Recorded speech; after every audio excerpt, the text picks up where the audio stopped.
So welcome to my another blog.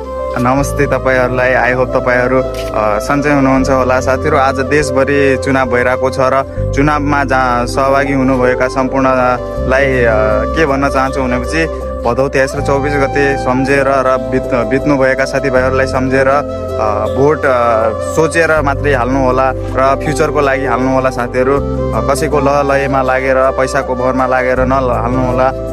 So साथीहरू, अहिले चाहिँ म यो घाँस चोरहरूको नजिक जाँदैछु। के भन्छन् हेर्नु होला है त। नमस्ते आन्टी, यहाँ सोधेर घाँस काटिराख्नु भयो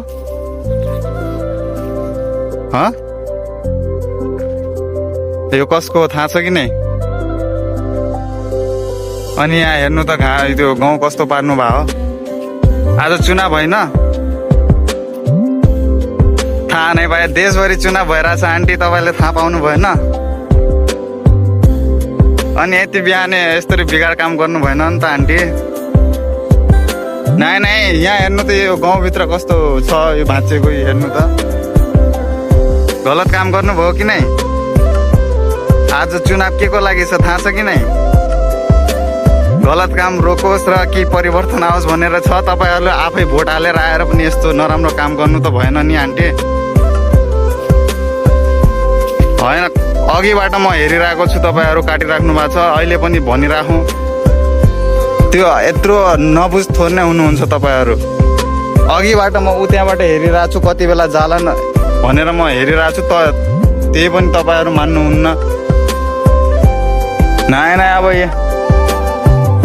म त्यही भएर त अहिले कसैलाई भनेको छैन। अहिलेबाट म हेरिरहेको छु, कति बेला जालान् भनेर तपाईँहरू जाने मान्दै हुनुहुन्न। त भएन हजुर।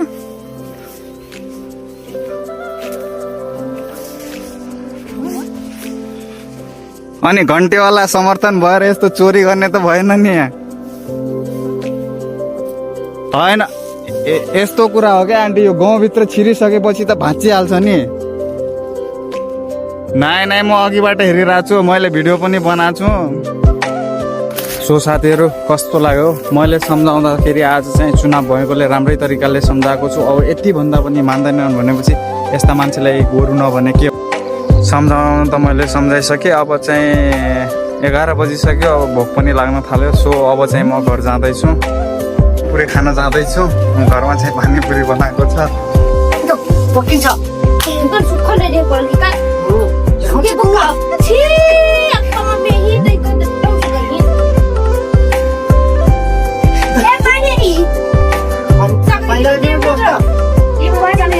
हाम्रो भाइहरूको पुसा 3 जनाको कम्पिटिसन भइरहेछ। कसले जित्छ कसले हार्छ अब।